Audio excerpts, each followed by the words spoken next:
Hi. When the famous physicist and astronomer Galileo first championed the idea that the Earth revolved around the Sun back in the 1500s, he was called a raging lunatic and convicted of heresy by the Church. He was then sentenced to life imprisonment and died under house arrest around 9 years later.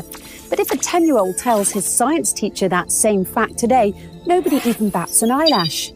So what's changed? Lots of things.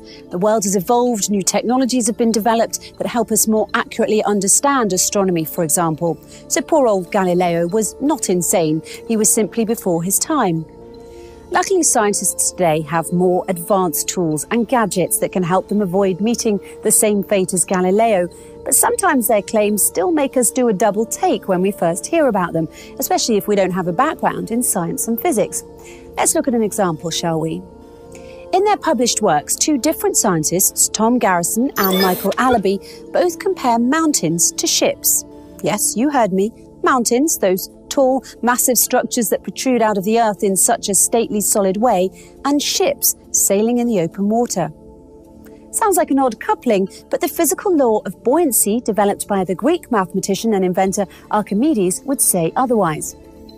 This is because the driving force behind both ships and mountains is one and the same, and it's something called buoyancy.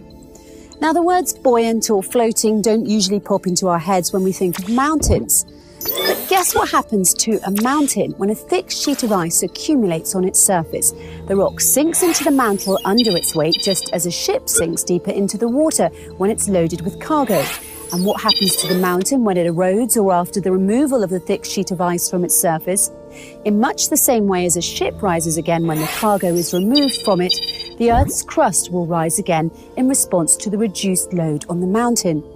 We know all this today from the research conducted by scientists such as Garrison and Allaby in 2013 and 14. But flashback 14 centuries ago to when the Quran was revealed, and you'll find that it too makes the same analogy in chapter 42, verse 32, when it says, "And among his signs are the ships in the sea like mountains." How in the world could a book revealed that long ago possibly contain such accurate scientific analogies in the glaring absence of the necessary scientific tools and proofs at that time? Yet another example of modern science mirroring the Quran relates to the concept of inertia. In 2011, in the 39th issue of the Thresholds Journal entitled Inertia, one of the articles, written by Dr. Caroline O. Fowler, who has a PhD in the Department of Art and Architecture from Princeton University, is entitled "Standing Mountains Move Like Clouds." And you thought the pairing of mountains and ships was bizarre. In this article, Dr. Fowler offers her reflections on inertia using the artwork of a famous painter called Abraham Bloemaert. She begins by describing the concept of inertia as defined by Sir Isaac Newton's first law of motion, namely that a body will persist through force in a state of either rest or motion until moved by another body. She then goes on to shower her praises on the painter for his ability to express this rather abstract concept of inertia with only the stroke of his paintbrush in a single picture. In her conclusion, Dr. Fowler further draws attention to the fact that Bloemaert moved towards an understanding of movement, which is not about setting things into motion through a violent force, but instead suggests the notion that the world may already be in movement. And like the mountains that move like clouds, movement and rest are two different, but ontologically equal states. It is impressive when art is able to depict scientific notions in a straightforward way. But long before Bloemaert, Newton or Galileo himself, it was the Quran that presented the understanding of force and movement as a relational concept.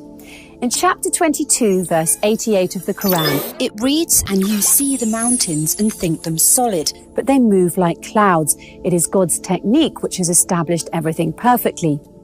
Centuries ago, God told us that he created the world following the laws of inertia. It is science that is just now catching up. So who says science and religion have to be at odds?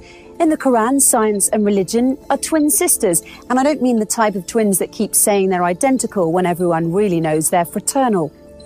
The Quran contains many passages that were not understood by scientists, let alone regular people, until recently, and some that science still has not fully deciphered.